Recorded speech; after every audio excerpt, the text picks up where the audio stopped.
It's very similar to most things. If we were sitting here talking, I would ask you, what are the things that are getting in your way? Okay. And you may say, okay, this is happening. Money, business, like a place to do business. These things may be showing up. Right. But what are those feelings? Those things. What feelings are those creating in you? So we'd push the story aside, and we come down to the feeling aspect of yourself. Right. And see what you have internally that you're attracting externally into your life. Because it's really not about business. Right. At the end of the day. Exactly. It's about making you healthier on a deeper level. Absolutely. And if you're choosing to go in business, you take your healthy self into that place and you affect mass change around you. Yes. So it's not about just putting more money in the pocket. It's about creating, improving your relationships at home. Because if you have good self-relationships, self-home relationships, you're going to have great relationships in the business world as well. Oh, wow. And that's going to make a big difference. Yep. Instead of trying to build a business based on fear and things such as that. So I have great relationships with everybody but myself. Okay. So what is that? I mean, this last podcast we actually talked about, of love in ourselves and how that doesn't play the role anymore like it used to. Okay. But we also talked about that we should treat everybody the way we treat ourselves. Yes. How weird would that be? Well, if you can have a love affair with yourself. Oh my gosh, yes. Think of how powerful that would be. Exactly. So find where you're holding back on giving yourself love. Because many times when you're stepping into a business, it's all about squeezing what you have and trying to get the most out of what yourself. Absolutely. But if you can actually step back and give yourself things in the moments where you're not in the business world or just in the world in general. Right. Give to yourself. So where are you holding back giving yourself? That's interesting. So I care about myself. I love myself and everything. And I love everything about what I do. But that noise you hear is Mike. My 6'2" frame just adjusting in. He's adjusting himself. I love my people that come in here and it's fun. I love this. This is real. It's real. But you're absolutely right. It's what do I deserve? What do I think I deserve? And how do I treat myself with that deservance I'm happy. I'm happy with who I am. I'm happy with around me. I could lose some weight. I could do this. I could do that. And then there's always something better. But if you look at my work, my business and that, I don't think my business needs to lose weight or, it's happy in that, but maybe it's trimming the fat. Okay. There's a thought process on that too. Okay. I'd like to be as skinny as you. Let me divert for a second because I had a moment about that today. Did you really? I did because I have gone through many body sizes in my life. Uh-huh. I was born very skinny. I had some trauma at 7. I was suddenly very overweight. And through my life, I bounced back and forth. I could have looked at my body last week and been like, okay, I'm lean, but I'm a little soft around the middle. And I could take that route. And I have taken that route. Today, I just happened to walk by the mirror. It's beautiful rain outside. I looked in the mirror and I said, wow. When I was a little kid, I would have killed to have this body. When I went through some other trauma, I had my back surgery and I felt super weak and frail, which then went into overweight at some point. Right. I would kill to have this body. Oh, absolutely. When I'm 80, 85 years old and maybe I'm not as strong as I am, I would kill to have this body. So for me, it's about just appreciating where I am in the moment. There you go. What I've also noticed and learned about myself is when we put the weight on, it's a suit of protection and armor. So it may be trimming the fat, but it may be said or felt in a different way. Mm-hmm. It's where can I feel more safe and more safe in myself. Oh, interesting. And then the weight will start to come off naturally. Because you could be overweight and you could work out and run marathons. You will lose weight. Right. Some stress comes in, you may suddenly reach for that potato chip bag again. You hurt your foot, you may suddenly put 30 pounds on really fast. If you deal with the emotional stuff that you're putting the weight on for, when you get hurt or you choose to do something different, the weight doesn't come on as fast. Interesting. Or at all. Absolutely. So when you actually start to look at that ooey gooey center that we have, how safe does that feel? Absolutely. Because we can feel safe when we put our armor on. We can feel safe when we're in the gym. We can feel safe being surrounded by people we know accept us or have our back. But when they step aside, how safe do we feel? It's crazy. How safe do we feel alone in the middle of the night? Absolutely. Or when something scary shows up? It's fascinating you said that because I gained 30 pounds within 3 months after my heart attack because I didn't feel safe anymore. I woke up thinking I'm going to have another heart attack. And that's really interesting you said that. And I'm actually more active now than I have ever been, and I still can't lose that 30 pounds. Is that fascinating? It can be. For me, there's just something a little bit deeper. Okay. Okay. How's your low back? How's your body feel? I've got a bulge disc back there. And that, okay. Yeah, yep. So as you know, it's about safety and security and structure, Absolutely, fear of money, all that stuff. So as we start to work on that, there's going to be a direct line to and your heart. Right. So how do you feel about yourself after your heart attack? What's different now than it was before? I think your heart makes you more emotional. I think it realizing that you're mortal and that you can be hurt and you're not always living in the angel life. That I think it changed me a lot.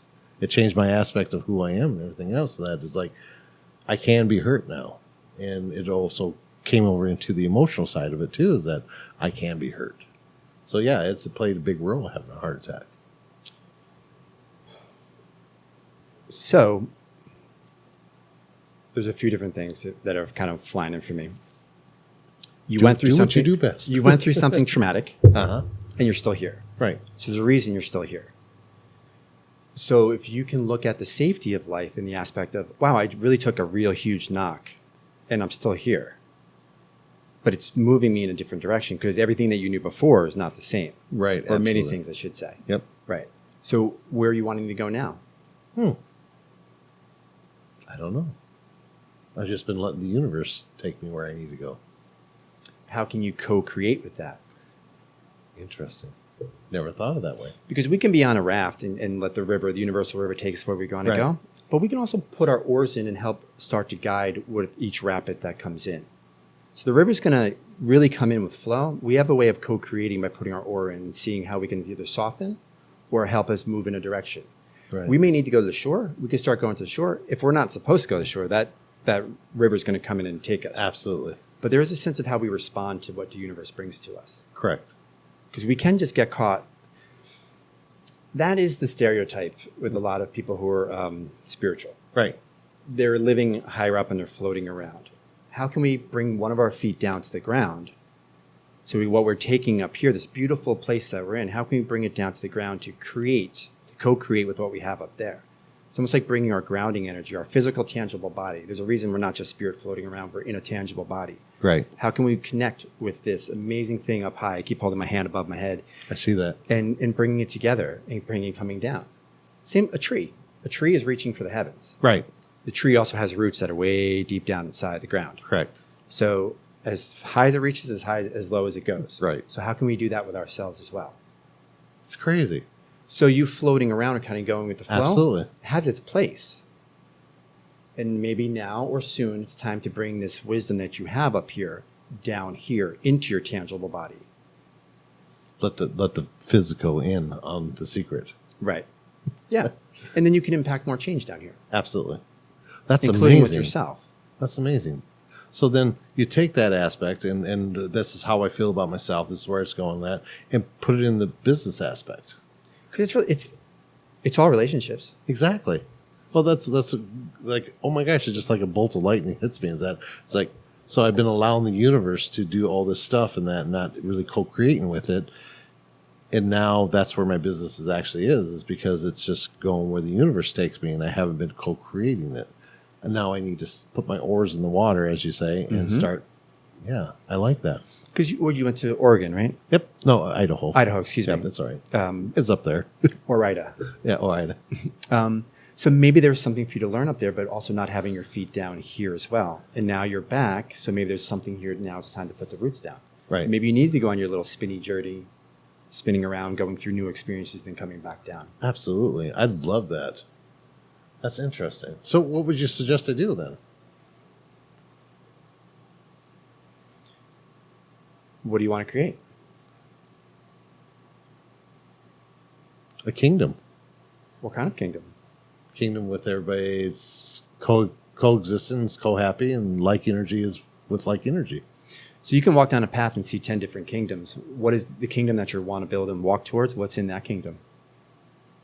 Kingdom's just a container. Right, exactly. Within it's just lovely people.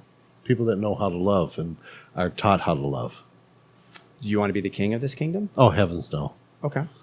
No. So if you're going to be in the kingdom of love, where are you preventing yourself from loving? Where do you feel there's some little squeezing on the loving aspect of yourself, or in general? Interesting. I don't know yet. I've never thought of it that way. I am so much involved in just being that I'd never thought of that. What do you do for yourself? Create, have fun, enjoying.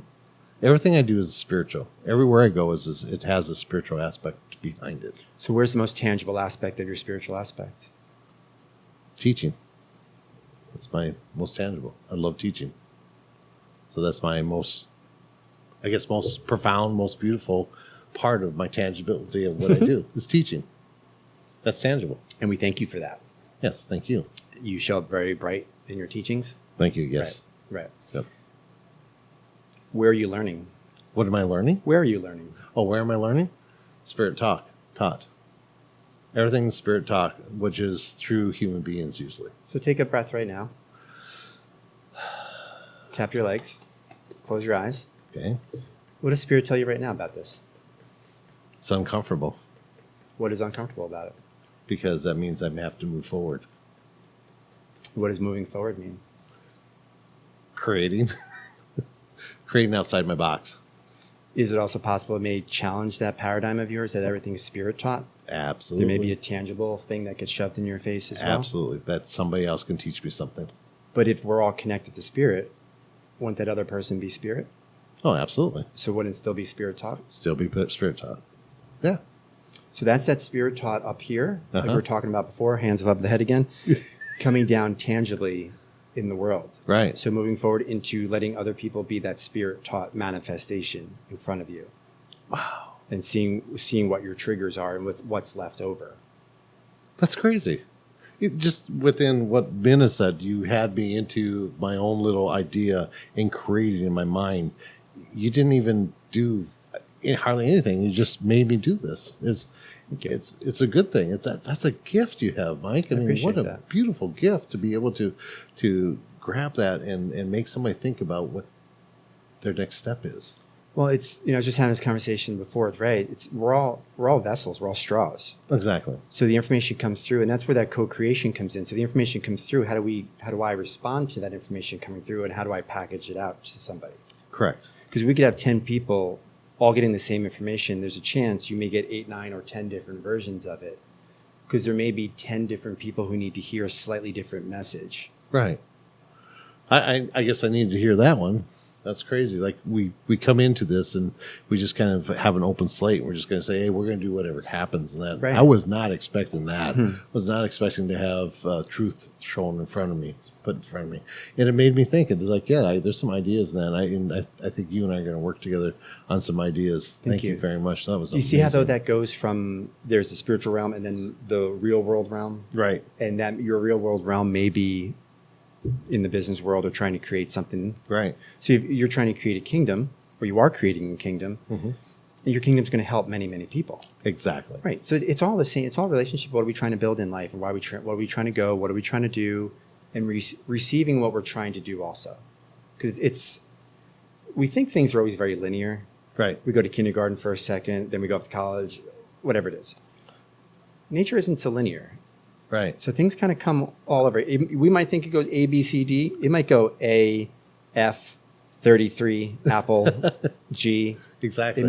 It may go in different directions. So it's kind of an interesting thing just to kind of trust. If you're being called into something, doing it, and even if it may show up, quote unquote, out of line, it still may show up many, many years later.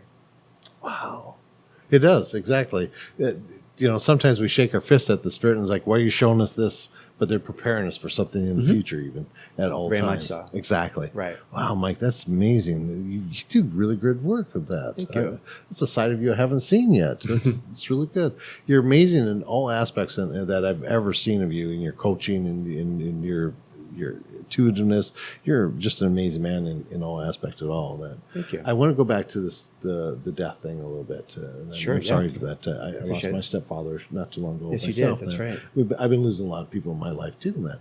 What kind of effect do you believe that death has on us, people that know that feel?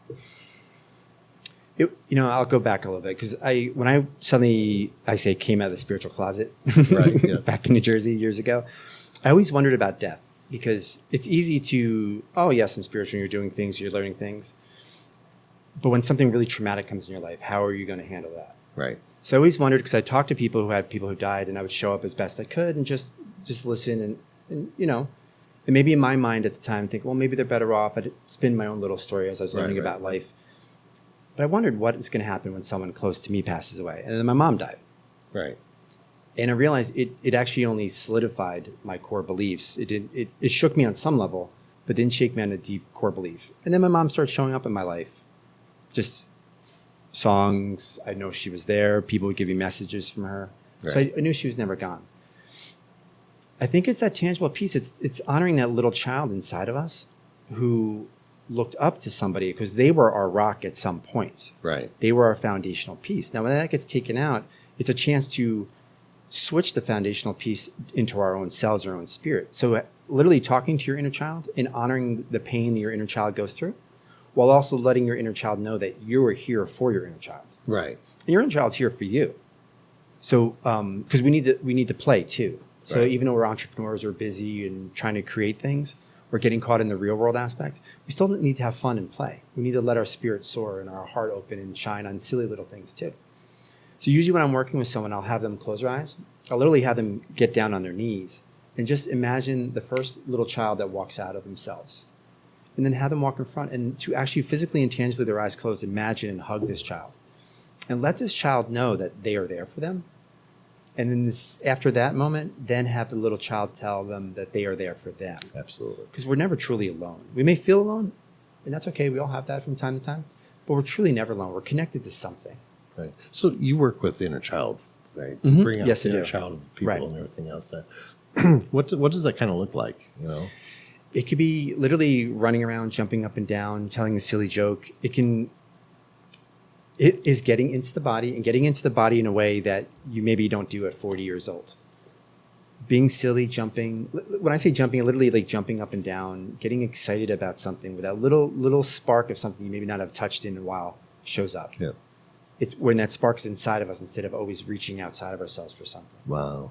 So it is. And for me, in the session is literally just trying to act like a little kid. Right. Just to start that process. So how important it is to bring out the inner child? I am finding in my own life, it's very, very, very important. My favorite thing to do is go to a bounce house. Oh, sweet. Not even just the trampoline parks. Absolutely. Like the little bounce house you blow up and blows up your backyard. Right, yeah. Out here in Arizona, there's Bounce You in Gilbert. Yeah, exactly. It's a giant warehouse full of these little things. And when I go in there, I feel like I'm 6 years old. Oh my gosh. And I had the time of my life. I did my 40th birthday in that. It was the best thing I ever did. That's amazing. Because you feel like a little kid. You got to take me next time because that's something I'm thinking about doing for my clients is actually having a bounce house day. That is amazing.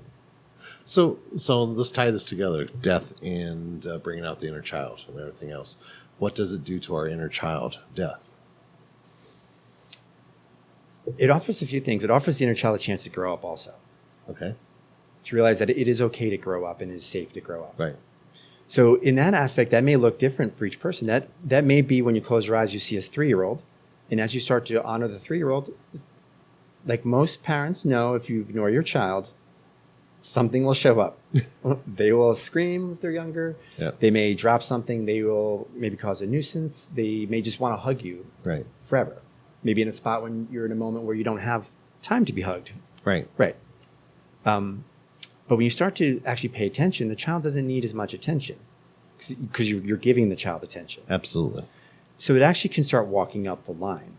So that what might be 3 years old might now be 5 years old. That child might need a voice. Because at 5 years old, something's very different in the world for a 3, from a 3 to 5 to a 10, even to like a 13-year-old. Right.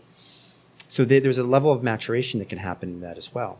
While also knowing that, that's where the spiritual connection comes in of understanding that death is part of this game. We're playing a game right here. Oh, absolutely. We know there's an end result. Absolutely. And for many of us, we pretend it doesn't happen.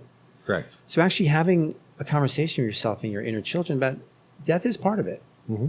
So this is why it's important to listen to your inner child, because your inner child is usually very present and jumping and happy in moments as well. Right. So it's bringing everything full circle and allowing and understanding and just letting your inner child know it's going to be okay. It's beautiful. I got to share a story with you. I was 8 years old, and my great grandmother passed away. We had to go there we travel quite a ways to get to her place. And I crawled right up into her bed, and I felt my grandmother. I felt her as soon as I crawled in there. She was the first person I ever noticed something was different about her. And I had asked her, I says, "Why are bugs eating you?" And she says, "I have cancer." And so that's why bugs are eating you, you know? And I try to get all this in line, but she was a very important person in my life. Right. So I crawled up in bed with her, and I could feel her. I turned because I could feel like she was leaving. Right. But she wasn't physically leaving. I turned and looked at her, and she sat up in her bed. She reached into her chest and pulled a plug, and then she disappeared. Wow. And it was so traumatic to me that I started crying, and I didn't stop crying for almost a whole day, my mom said. It was that traumatic because I watched something spiritual happen, not physical happen. And I couldn't adjust to that, why the physical was still there and the spirit wasn't. And it was such a hard time on my innocence of a child and that I didn't ever want to do this again. But it always seemed like I was at everybody's last rites. I would be there when everybody would pass away and they would set up and do the same thing, pull a plug and disappear. I was always there, and I never wanted to be. I was always left alone in the room to see this.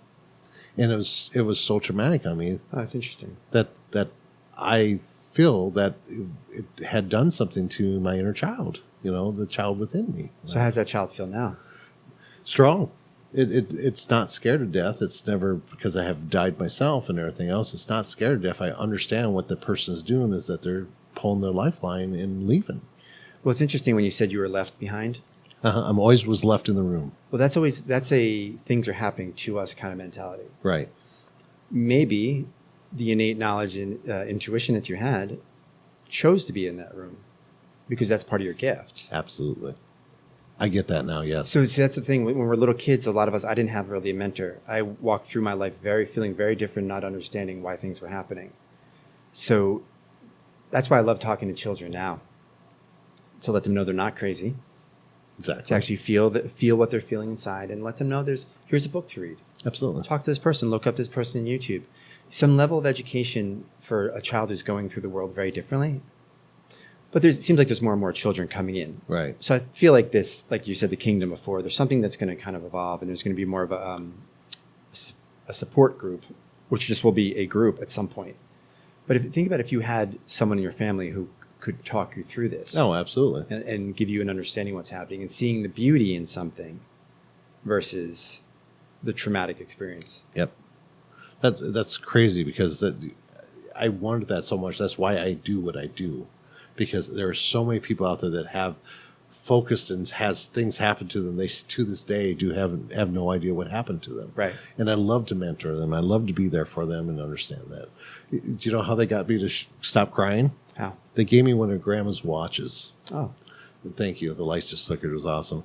They gave me one of Grandma's watches, and I held on to it, and I said, "Grandma, Grandma, Grandma," and that. And I got older, and I was 22 years old, and I took it to a watchmaker to fix it. And that he offered me $10,000 for the watch because it was the first female Rolex watch ever made. Wow. And I was like, "Huh?" It made me quiet. Give me $10,000 watch. Nice knowing you, Grandma. Exactly. Thank you, Grandma. And so I was like, "Grandma, what do you want me to do?" She said, "Sell the damn thing." So I did. I sold the watch, and but there was something about that. It was just the mentor is, like you just said, the innocence of a child. Everything I teach is about innocence of the child. That we have to take that on, the happy and the excitement, that even the Reiki classes, we have to, it's not about being in solitary and being quiet and everything else. That it's about using that innocence of that child to create something in our mind. Well, I made that mistake before. Absolutely. It was just part of the evolution of knowing yourself and tuning into something different. Yeah. You hear a child laugh. It's the most amazing experience. Oh, it's addicting too. And then you start laughing. You don't know why you're laughing. Right. So if we can tap into that energy, we can change so much. At any time, absolutely. And think about it, if you actually just are having fun and having conversation, people who aren't the word spiritual is such a kind of ambiguous thing, but someone who may not understand what you're talking about, but you start saying something funny that might be a parable, they might, oh, that's funny. Tell me more about that. Exactly. And you start expanding an audience because you're reaching out on a different energy. Oh, totally. Yeah, energy of love, fun, laughter, child. We're having fun. Yeah. Yeah, it's not all serious, is it? No, it's, yeah. Well, I made the mistake in the beginning that I thought I couldn't be like my smart ass self even, or just had to be much more serious. Right. And I found I was kind of self-tamping myself down. Right. It's like, oh, no, that's not the answer either. Right. No. Yeah. No, it's, even in loss and like we talked about in death and everything else, that we could find happiness and excitement in that. And I think that's what the funeral setting is kind of going out of the way, and the celebrating the life is coming out more. And it's because we're finding happiness about stuff and everything else. These people didn't leave, and they're in a better place than we are. So we need to basically look at that instead of looking at it like, oh, they're gone, I'll never see them again. Right. That type of feeling. When I went into my dad's funeral, my daughter was there, and she still is 9, but she'll be 10 soon. But I pulled her aside before we walked in and I said, just understand that you're going to see people very sad. You're going to see people laughing. You might see some people angry. But if you see people laughing and joking, there's no reason to be upset. People handle this in very different ways. It's all a release of energy. And you may actually have a lot of fun this weekend or these next few days because you're going to meet some new people. You're going to meet other children. You're going to have fun. People are going to put a lot of energy on you. No, absolutely. And it is. For me, whenever I walk into a funeral, I have that initial moment where all my feelings and fears come crashing together for a few moments. I take a step out. And then I re-enter having honored this expression I needed. And then it becomes this really peaceful, beautiful experience. Yes, it does. Connecting with people, just looking at them. It's a death. Just show up and feel how you need to feel. Absolutely. Right. I love it. I love it. Hey, I'm all excited about your stuff that you do, and that it's really interesting since you've been talking here. Is there a book coming? I'm in the middle of writing 2 books right now. Oh my gosh. And I just started a new book, the second book. It's intuitively I saw that. I was like, you need to ask them. I was like, one of them is actually the really silly stories. I have a lot of shadowy stories I would never told my mom. And they come from a comedic perspective. Right. But they're things that at the end of it, when I look at these crazy actions I took in my life, because I was always the perfect kid. Right. But behind the scenes, I still dipped into my shadows. But when I came out of these experiences, I would look like, with a little bit of time and self-reflection, like, what was I trying to get out of this? Right. Oh, I was seeking love. Oh, if I'm seeking love, there's a way better way of doing it than that. So I started to learn a lot. But they're funny stories to me. And when people read them, they're like, oh my God, you did what? I get that. So that I have almost done. But the other book is just showing up in life. So this one's going to be called Who Ate the Last Oreo? Oh, I love that. Yeah. Who Ate the Last Oreo? Thank you. Because, I always think when someone goes in the cabinet and they open the cabinet and there's no more cookies left, they get really upset. Like, oh, who ate the last Oreo? It's not about the cookie. It's about what repressed emotions you have deep down inside, or where are you connecting this Oreo? Where's the Oreo a connector to some previous time where you felt taken advantage of? Yep. So it's about being aware of our emotions in the moment. It's not about the Oreo. Right. It's about other stuff underneath. So it's, yeah. I like that. Somebody took my last cookie. We get upset. Because what happens is we get upset and we blast out, and then maybe an hour later, like, I'm really sorry. Then we feel guilt and shame at how we reacted. Right. And the other person's like, yo, dude, it's just an Oreo. It's just exactly. It's, yeah. So my family just left an empty package in there, and it just sat there. Yeah. Somebody would grab it, and it would be empty. They'd put it back on the shelf and close the cabinet. Right? Does everybody else too? Yes, I thought so. I used to have that passive aggressiveness at work. Yeah. If someone took the last paper towel, Yep. I would take the roll off. I'd take a brand new paper towel still in plastic and just slam it on there. That's great. Exactly. I used to put Post-it notes that would go from the paper towel roll all the way up with an arrow saying paper towels are here. I put like 50 Post-it notes. Oh my gosh, yeah, that's awesome. Because it's funny, but it's also, I had some passive aggressive qualities back then. Yep. Yeah. So what is that idea? What is the thought process of leaving an empty container?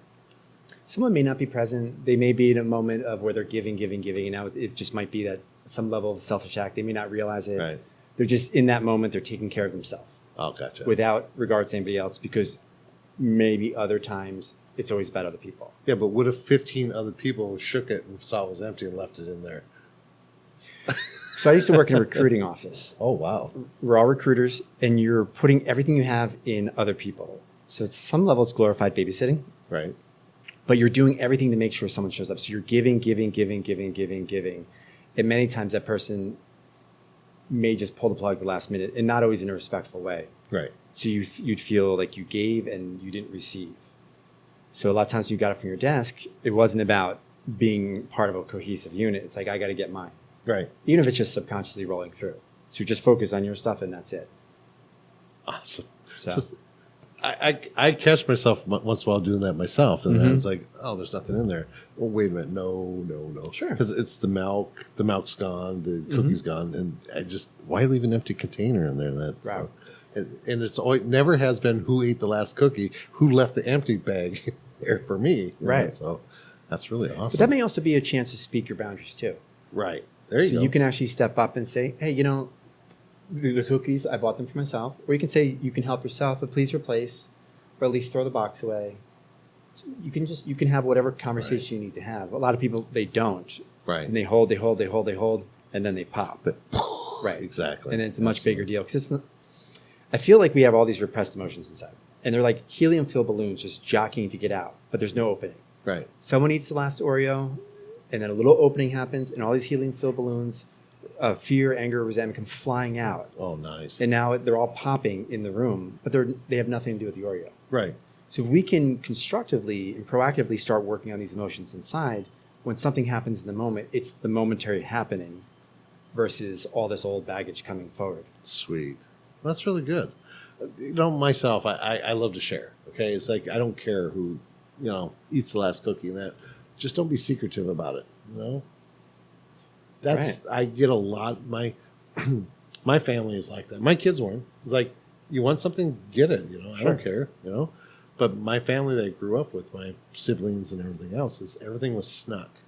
You had to sneak to get this, sneak to get that. Mm-hmm. And I hated that. I would just eat in front of my parents. I'd eat in front of my grandparents. I just would do it because it didn't matter to me. I didn't care. I was going to get in trouble anyway, this for that. Who cared, right? But everybody else in the family snuck it. And I see that in their lifetime now. You look at, they sneak food. They eat like this. They pull it up to. How does it affect you when you see that? Yeah, it's a what? How does it affect you? How does it affect me? I just look at them and wonder why.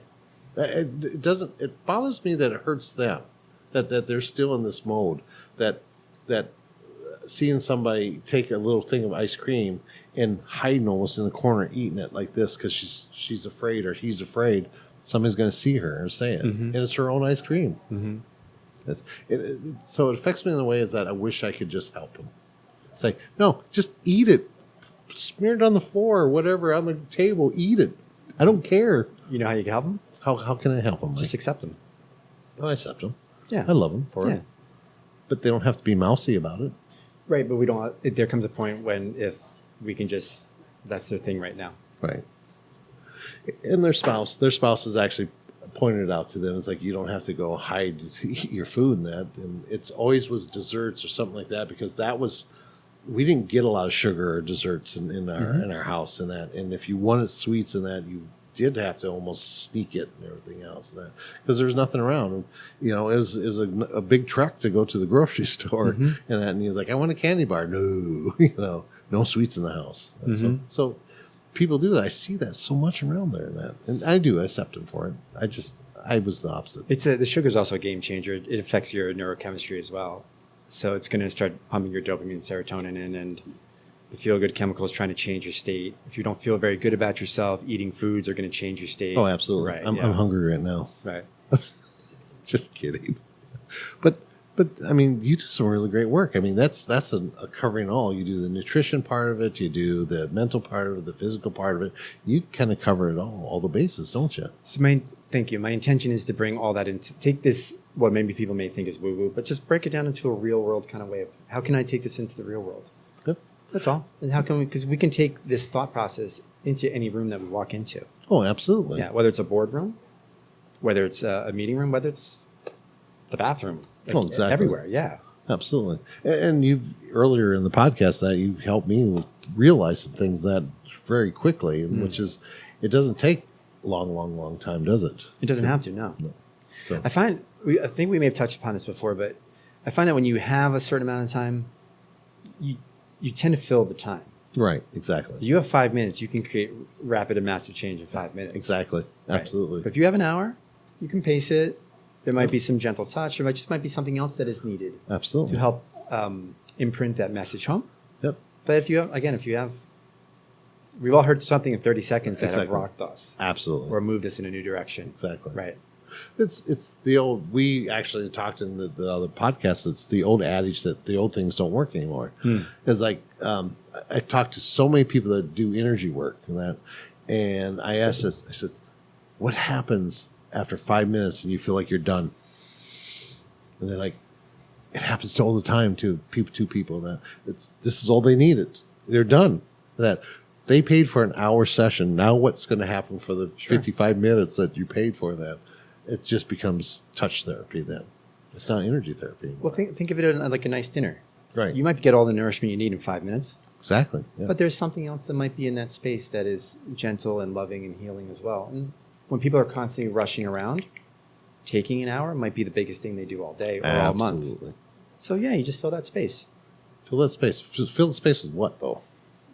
What? Your truest self. If you're showing up working with somebody, as you know, you just show up and just be present, because people don't get presence in life. Right.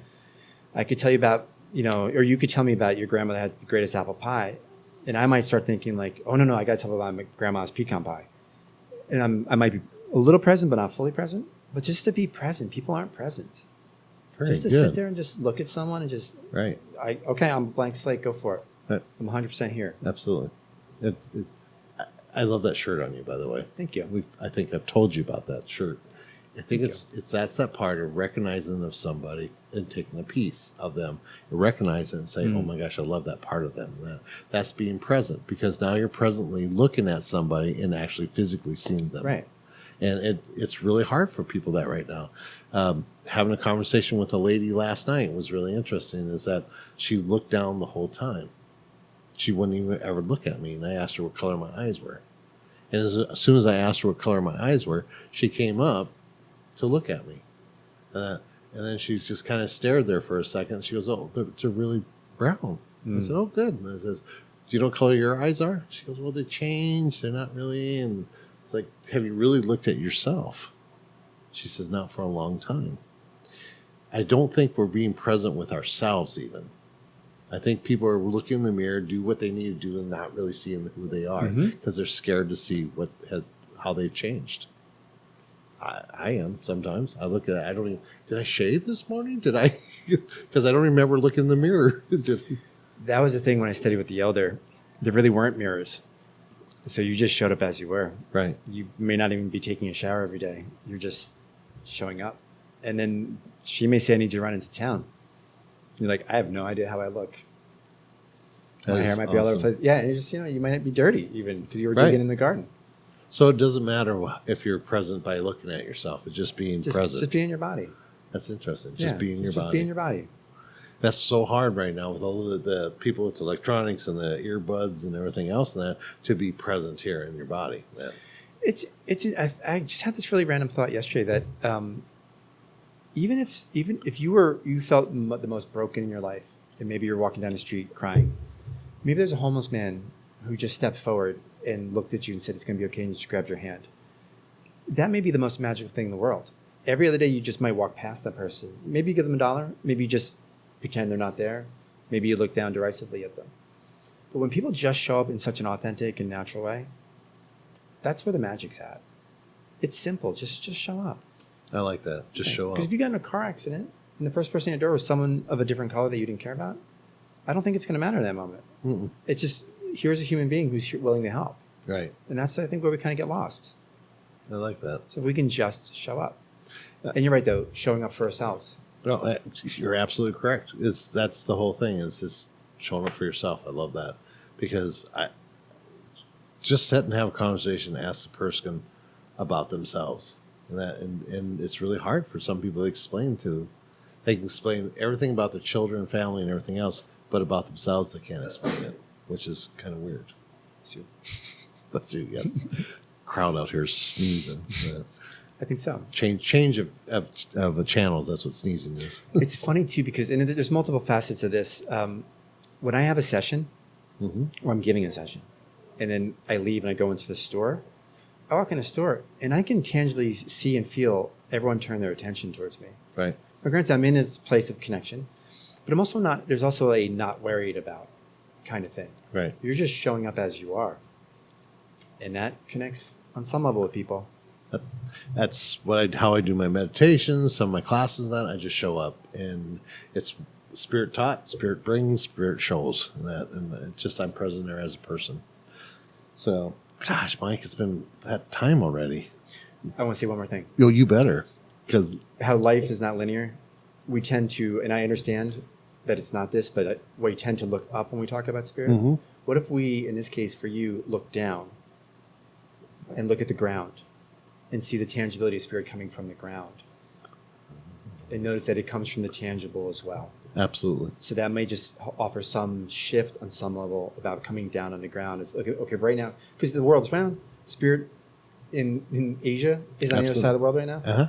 So wouldn't it be down there? Yeah. Right? So why don't we start looking down at the tangibility of the ground and spirits seeping up through the ground? You're amazing, Mike. So because we talked about that. We talked in the last podcast. It's really funny that I keep bringing it up, but you're saying the same things. Is that we talked about that the new millenniums and everything else. The crown chakra is being more their base chakra. Things are being changed around and everything else. And you said it right there. Spirit. You know, people are seeing it as a golden light that goes completely through us, and it's really beautiful. Mike, how can they get a hold of you? my website is the Spiritual Health Coach. Spiritualhealthcoach.com. 908-418-7185. One more time. 908-418-7185. And on Instagram, it's Michael Anthony Coach. Yes, I follow you on Instagram. Okay. You got some great stuff on Instagram. Thank you. I love it and everything else. Mike, this is awesome. I appreciate it. I love this. Beautiful day to you. You have such great gifts, and man, you're a beautiful soul. That's for sure. I appreciate that. Thank you very much. We have to thank Athena for allowing us to use this room. Everything Just Rocks. Have you been here before? No, I've talked to Athena before, but this is the first time here. It's a beautiful little warehouse, actually. It's really big. Great. Yeah, it's a great little warehouse full of beautiful rocks and stones. Oh, my gosh. And if you've never walked into a place that's full of rocks and stones, it has a beautiful energy. It's a beautiful, exactly. It's. I watched you as you come in and that and everything else, and you start glowing yourself. You did. I watched you glow in that. And it's like, ooh, what's that? You want to go adopt a bunch of them, don't you? Yep, I already got one already. So, did you really? What'd you get? Some carnelian. Oh my gosh, what is that good for? Second chakra, creativity. Oh, yeah, a little bit more grounded creativity also.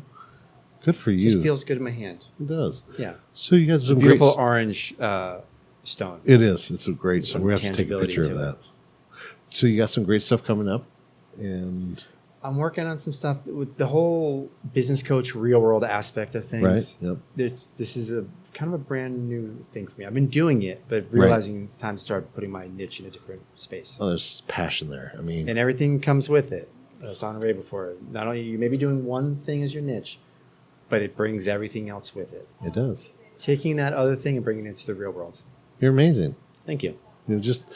You gave me just little bits and pieces today of what you do. I mean, just small bits, but you've helped me in so many ways. And good grief, if I can get help, anybody can get help. So vice versa. Because I'm kind of stubborn in some ways. That I like how you said that. Is that there's going to be new ways of teaching and that learning from people, being spirit taught and from people. And and I learned a lot from you today. So that's amazing. I'm not going to go and do what you do because there's no way. You're awesome. You're amazing. So one more time, Mike, how do they get a hold of you? The spiritualhealthcoach.com, 908-418-7185. And on Instagram, Michael Anthony Coach. Perfect.